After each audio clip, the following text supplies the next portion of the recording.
በቃ 50% አለሽ ማለት ነው ይከፈልሻል ማለት ነው። ሰው የራሴን ነገር ይዤ የወጣው ስለምስለው ነው ከሚዲያ የጠፋውበት ምክንያት። ፌል አደረገ እኮ የሚባለው ነገር ስንሰማ አብዛኛው ማህበረሰብ መዳንን አያስብም። ዙሪያ ላይ ያሉ ሰዎችን ስለበሽታው በደጋግሞ በማንሳት እንዳይጎዱኝ ነበር ያደረኩት። መዳን ይቻላል፣ መሆን ይቻላል፣ መታከም ይቻላል። ብዙ ሰው ቤቱ ተቀምጦ በሽታውም ተነግሮት የሞተ ሰው አውቃለሁ። እኔ 1 ዓመት ከ6 ወር በእግሬ ሳልሄድ ነው ዲያሊሲስ ሳረግ የነበረውና ሊስትሮ እየሰራ ኩላሊት ልስጥሽ ያለኝ ሰው አለ።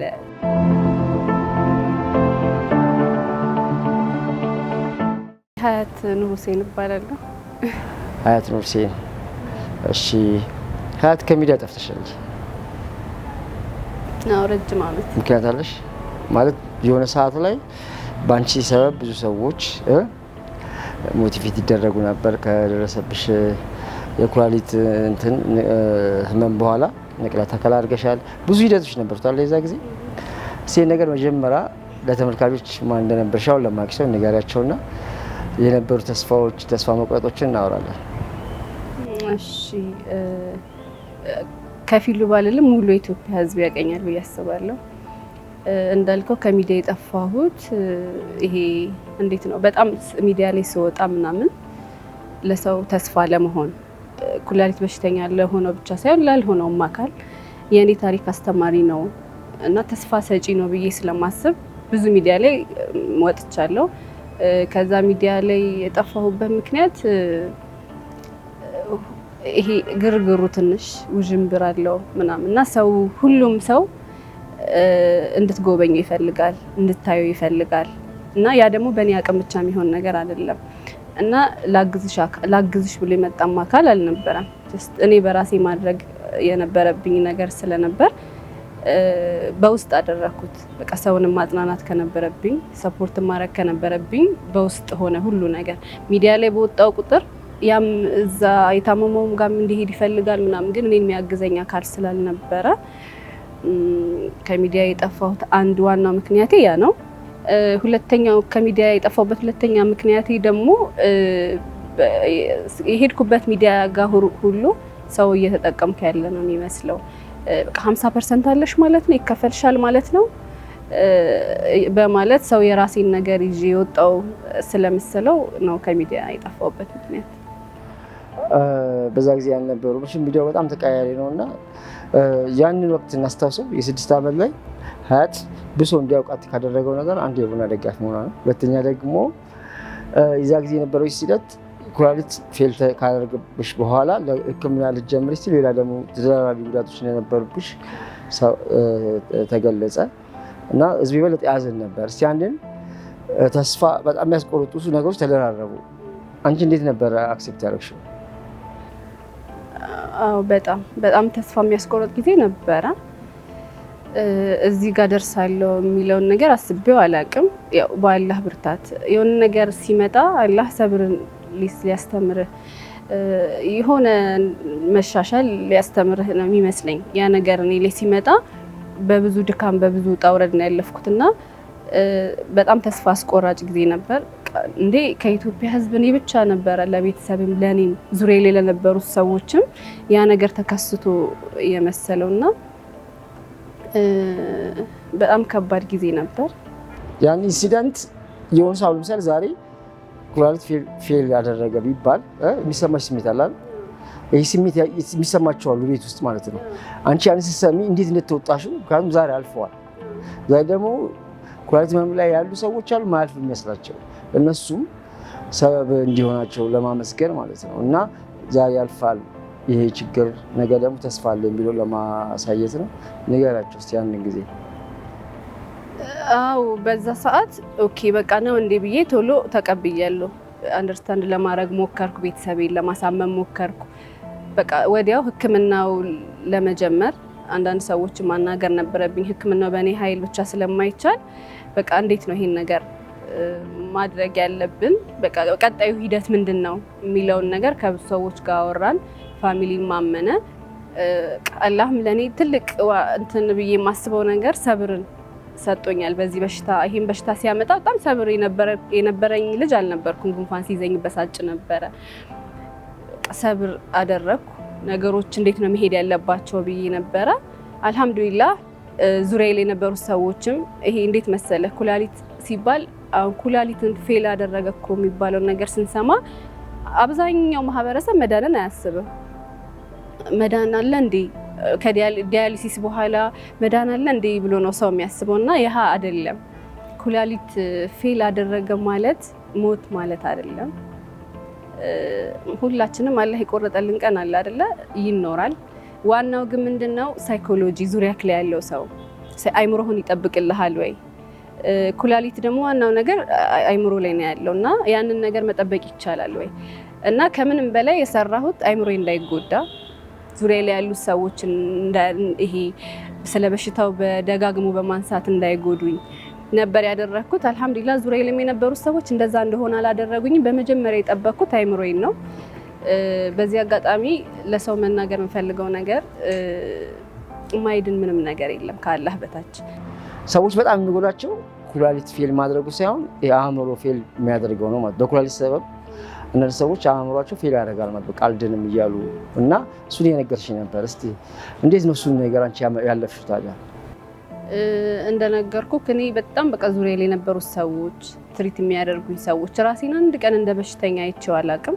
ሰውም ዙሪያ ላይ የነበረውም ሰው እንደ በሽተኛ እንዲያየኝ አልፈልግም ነበርና ያ ነገር አይምሮዬ ከመጎዳት በጣም አድኖኛል ብዬ የማስበው ነገር ቤተሰቦቼ ዙሪያ ላይ የነበረው ሰው በጣም ሰርቷል እዚህ ላይ እና አልহামዱሊላህ ብዙ ሰዎች አሁን ምን አለ መሰለ መኪና ላይ የሚጠየቅላቸው ሰዎች እሄዳለሁ አንዳንዴና ቆሜ እኔ ማለት እኮ እንዲ ነው እንዲያሳልፍ ያለው ምናምን ስላቸው እንዲተኝተው እንኳን ከነበረ ብድግ ብለው ያያሉ።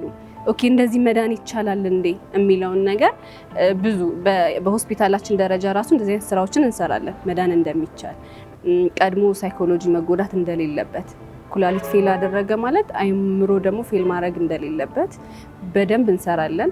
ሁሌም ለሰው መመክረው ነገር የሰው ልጅ በሽታን ነው። ሜቢ ዛሬ እኔ ላይ አይምሮ ያኔ ተጎድቶ ቢሆን ኖሮ ዛሬ እንደዚህ ቆሜ ካንተ ጋር ቁጭ ብዬ ላወራ አልችልም ነበር። ያው ሁሌ አይምሮ አይደል ወደታች የሚጎትታል።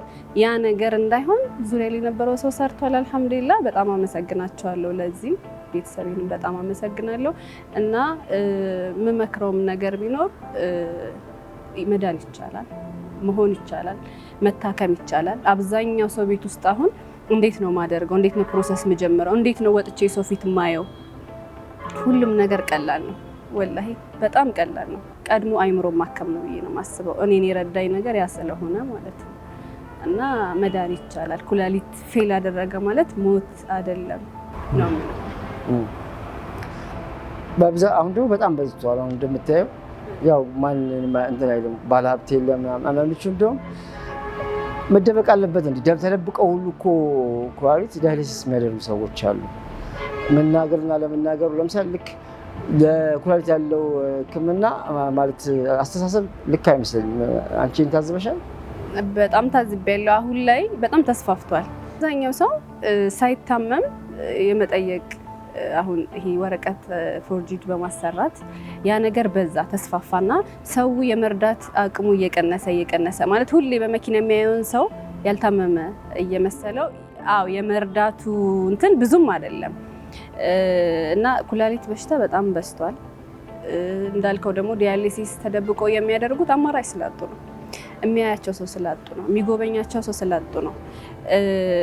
ይሄ በእኔ ጊዜ ሰው ዙሪያ ብዙ ሰው ነበረ። በጣም ሰው የመረባረብ አቅም ነበረው ምናምን እና አሁን ላይ ብዙም አይደለም። ሰው ለመርዳት ያለውም ኃይል ያን ያህል አይደለም እና ዲያሊሲስ አይደለም ተው ዲያሊሲስ ማድረጉን ሳይሆን በሽታው እንዳለባቸው እንኳን ተነግሯቸው በቃ በሽታው እንደያዙት የሚሞቱ ሰዎች አሉ። በደንብ እኔም በግሌ የማውቃቸው ያ ምንድነው እኔ ያለውላችሁ የሚላቸው ሰው ስላጡ ነው እና በዚህ ይሄ አንዳንዴ ሚዲያ ላይ አንዴ የታየን ሰው ሁሌ ከምንረዳ ለምን ቤት ውስጥ ያሉትን ሰዎች አንጎበኝም?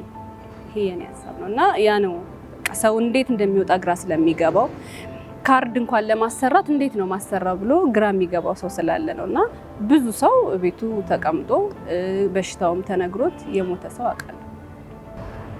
እስቲ ይሄን ምናልባት ቤት ላሉ ሰዎች በጣም ያግዛቸው ያሰብኩት ነገር ሀያት ልክ ኩላሊትሽ መስራት አይችልም እና ዲያሊሲስ መጀመር አለብሽ ስትባል የነበረውን ስሜት እስቲ አጋሪኝ እና ከዛ ወዲያ ደግሞ ሂደቶቹ ባጭሩ ንገሪኝና ይሄ በጣም ከባዱ ጊዜ ማለት ነው። ምናልባት ፈተናውም ከአላህ ጋር እኮ ሊሆን ይችላል። አላህ ለምን በዚህ ፈተንከኝ የሚያስብል ማለት ነው። እሱን አጋጣሚ ንገሪንና ከዚህ የተወጣሽበትን ብትነግሪኝ የበለጠ ሰዎችን እንዲረዱ ያደርጋቸዋል።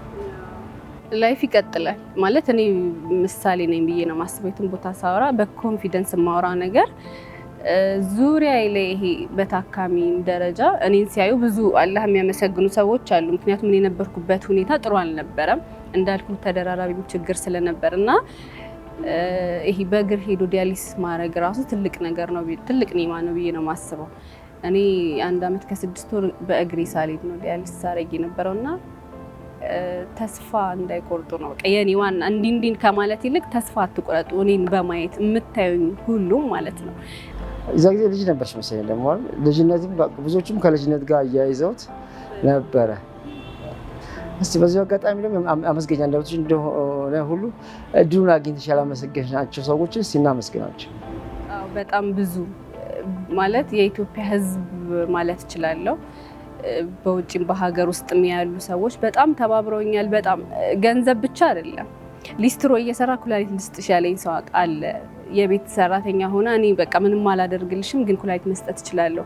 በጣም በብዙ መንገድ ከገንዘብ በላይ አፕሪሼት ያደረጉኝ ሰዎች ነበሩ እና ከሌ ማለት አልችልም፣ ግን ከኔ ጎን ከመጀመሪያው እስከ መጨረሻው ከኔ ጎን የቆሙ በህይወት አሉ። ቤተሰቤን፣ እናቴን በቃ ዙሪያ ላይ የነበሩትን ሰዎች ስም አልጠቅስም። በጣም አድርጌ አመሰግናለሁ ስላደረጋችሁልኝ ነገር በጣም አድርጌ አመሰግናለሁ። እንቀጥላለን። ግን ሀያቷም ምን ላይ ናት ያለችው? አሁን አንድ ሰው ምን ላይ ነሽ ቢልሽ የት ነው ያለችው? ምን ላይ ናት? አሁን ላይ ዝም እንቀሳቀሳለሁ። አልሐምዱሊላህ አላህ በሰጠኝ ኒማ እንቀሳቀሳለሁ። ግን ያ በቂ ነው ብዬ አላስብም። ለኔ ማለት ይሄ እንዴት ከባባድ ስራዎችን መስራት አልችልም። ያው ያውቀዋል፣ የሚያውቀው አካል ያውቀዋል። ያንን ነገር ስለማልችል ቀለል ያሉ ነገሮችን መስራት ብችል እንዲህ ስል በገንዘብ ደረጃ ምናምን አይደለም። ጀስት ሀያት እስቲ ከኔ ጋር መስራት ትችላለች። በፕሮሞሽን ደረጃ ራሱ ብዙ ሰው ይለኛል ለምንድነው ከሚዲያ የጠፋሽው? ሰው እኮ ይፈልግሻል ምናምን ይለኛል። የጠፋሁበትን ምክንያት ያው ነግሬሃለሁ። የነበረው ውዥንብር ግርግሩ ብዙም ደስ ስላላለኝ ነበር የጠፋሁት እና እስቲ ከኔ ጋር ትሰራለች የሚል አካል ካለ ፕሮሞሽን ማሰራት የሚችል የሚፈልግ ሰው ካለ አለው። ስላንቺ አውራን። አሁን ደግሞ ስለ አሁን ላይ ያሉ ቤት እና ያው በየቦታው ኩላሊት ሕክምና የሚደረግላቸው ዳያሊሲስ የሚያደርጉ አሉና ማህበረሰቡ አሁን ኖርማል አድርጎታል። እንዴት ነው ይረዳቸው? ባይረዳቸው እንኳን በገንዘብ እንዴት ነው መረዳት የሚችለው? አሁን እንዴት ነው ትሪት መደረግ የሚፈልጉት? ለምሳሌ አንዳንዶቹ እኔ በግሌ የደረሰ ሰው ማውቀው አለ እና እንደዚሁ ታሞ ከኩላሊቱ በላይ አሁን ቅድም እንዳልሽ አእምሮ ፌል ያደረገውና መዳን እየቻለ ማለት ነው በቃ በጣም ተስፋ ቆርጦ እንግዲህ ያለፈ ሰው አውቃለሁና ይሄ ነገር እንዳይከሰት ምን ይደረግ? እንዳልከው በጣም በሽታው ስለበዛ ሰው ሰልችቷል። ማለት ማሰለች ምንም ነገር የለም። እንኳን ለማህበረሰቡ ለኛ ለራሳችን ለፋሚሊያችን ያሰለቻል በሽታው።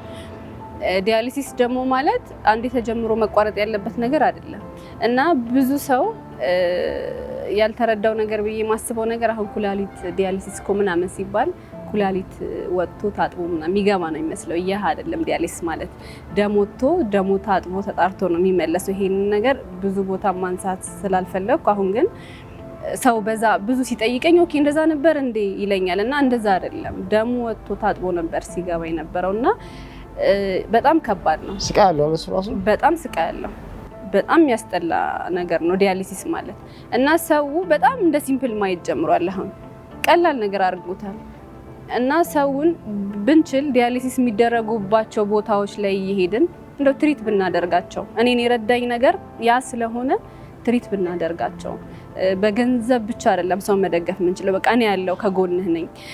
አሁን እኔ በዛ ሰዓት ሲደረግልኝ ከነበሩት ነገሮች ምንም ማድረግ እንኳን ባይችሉ ሀዲያ በቃ ሻርፕ ገዝተው ያመጡልኛል፣ ቁርአን ገዝተው ያመጡልኛል፣ ተስቢህ ገዝተው ያመጡልኛል እና ገንዘብ ብቻ አይደለም ለኔ የሆነ ነገር ቋጥረህ ብታመጣ ያ በቃ ሰው አለኝ እኮ የሚል ስሜት እንዲሰማኝ ያደርጋልና ለምንድነው ማንጎበኛቸው?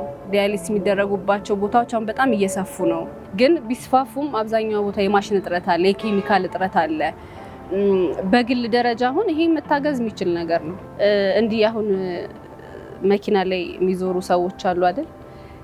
እንደው መስጠት ባንችል 10ም 5ም ማለት ባንችል እንደው አላህ ያሽራችሁ ጠጋ ብሎ መኪናው ላይ ያለውን ታማሚ አላህ ያሽራችሁ እንኳን ብሎ ማለፍ ትልቅ ኒዕማ ነው ለሰው። በቃ በጣም ያበረታው ነገር አላህ ያሽር ተስፋ ነው እና እንዲህ እያረግን ብናልፍ ዝም ብለናቸው ባናልፍ መስጠት ላንችል እንችላለን። ያው ከኢኮኖሚም ሊሆን ይችላል፣ ግን አላህ ያሽራችሁ ትልቅ ነገር ነው። እሱ በጣም ይቀየራቸው ተስፋ ይሆናቸዋል ያቺ በጣም ወላሂ በጣም እኔን ካነሳኝ ነገር አልኩ ዛሬ እንዲና እኔ እናንተ ቁጭ ብለን እንድናወራ ካረገን ነገር አንዱ ተስፋ ነው። እኔ አላህ ያሽርሽ አለው እኮ ከጎንሽ መባል ነው እንጂ እኔ እናንተ እንዲህ ቁጭ ብለን አናወራም ዛሬ ላይ። ወላሂ ኩላሊቴ ብቻ ነበር ድኖ የምታገኘው እንጂ በጣም ስቶርች አለው ማለት ነው። እየተቀልን እየሄድን ነው። አንድ ደግሞ በዚሁ አጋጣሚ ከአንቺ ተነስተሽ የዚህ ፕሮግራም አንዱ ዓላማ በየቤት ውስጥ ኖሮ በዚህ ህመም ብቻ እኮ ላይሆን ይችላል ሙሉ አካል ኖሯቸው ተስፋ የሚባለው ከባድ ነው በጣም እና በዚህ ዘመን ደግሞ በጣም ብዙ ሰዎቹ ከማመስገን ይልቅ ማማረር ላይ ነው ትኩረት ያደረጉት። እስቲ እንዴት ነው ራሳቸውን ማለት ጤነኛ ሆነው ማለት የሚያማርሩ ተስፋ አጣን የሚሉ በገንዘብ ምክንያት ለእነሱ ምን ትያቸዋለሽ? እኔ ዙሪያዬ ላይ ከጓደኞቼ ጀምሮ ራሳቸውን ሲያማቸው የሚያማርሩ በቃ ገንዘብ አጣው በጣም የሚበሳጩ ሰዎች አሉ እና እኔ ምንም አይመስለኝም። እንዲህ ለምንድን ነው የሚበሳጩት ማለት እነሱ እንደዛ ሲሆኑ ሳይ እንዲህ ምን ሆኖ ነው ምን አድርግ የሆነ የምትለው ነገር አለ እና ይሄ ከባባድ ችግርን አንዳንዴ ማየት ጥሩ ነው። አሁን እኔ ነገርኩ ጉንፋን አልችልም ነበር፣ በጣም አማርር ነበረ። ግን ማማረር እኔ እንጃ ማማረር ተገቢ ነው ብዬ አላስብም። የሆነ ትንሽ ነገር ወደ ትልቅ ነገር ነው የሚሄደው፣ ሚዛን ይደፋል ብዬ አስባለሁ እና በገንዘብ እጦት ይሄ በትንሽ ህመም አባይን ያላያል የሚባለው እና ማማረር አስፈላጊ አይደለም። እንዲህ ስልህ አሁን ላይ እኔ ደህና ነኝ እኮ ግን የሆነ ነገር ሲጎድል የነበረውን ነገር ረስቼ ወደ ማማረር እመጣለሁ። ግን ደግሞ መለስ የሚያደርገኝ ነገር አለ። ቁጭ ብዬ ታይ ሀያ ትለዋለሁ ራሴ እና የመጨረሻ ጥያቄ አያት አመስጋኝ ናት ወይስ ታማራለች? በጣም አመስጋኝ ናት። በኮንፊደንስ የምናገር በጣም አመስጋኝ ናት። ምንም ነገሮች ሲሆኑ አንዳንዴ አላህን ከሰው ፊት አናመሰግን ይሆናል። ከሰው ፊት በጣም ኦኬ ተብስጭት ምናምን ትልና ገብተህ ደግሞ አልሐምዱሊላህ ትላለና በራሴ በጣም የምትምለው ነገር አልሐምዱሊላህ መስጋኝ ነኝ።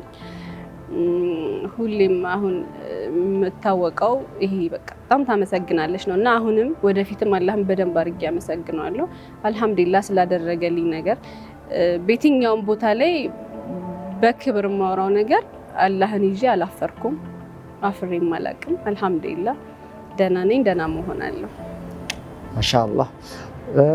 መጨረሻ ላይ ታመሰግኚው ካለ መልእክት ካለሽ ይሄን ነገር መናገር ነበረብኛል ጠይቀኝ የምትይው ነገር ካለ መልእክትሽን አስተላልፊ፣ አመስግኚ፣ ከዛው እንሰናበት። መርሃባ ከሌ አይደለም። በዋነኝነት ቤተሰቤን ብዙ ነገር ችሎ ብዙ ነገር ከበር አድርግቶ እዚህ ጋር ስላደረሰኝ እናቴ ሞር ያው ታውቃላችሁ ኩላሊት የለገሰችኝ እሷ ናት። አላህ እድሜሽን ያርዝምልኝ ረጅም ሀያት ከአፊያ ጋር እና ዙሪያ ላይ የነበራችሁ ሰዎች እስከዛሬም እያገዛችሁኝ ያላችሁ ሰዎች አይዞሽ አለን እኮ ስትሉኝ የነበራችሁ ሰዎች በሙሉ አልሐምዱሊላህ የጠፋሁት በምክንያት ነው እና መለሳለሁ ኢንሻአላህ እና አመሰግናለሁ። ኑሪ አንተም መጣህ አክብረህ እዚህ ጋር ስለጠየቀኝ በጣም አመሰግናለሁ። ሽኩራን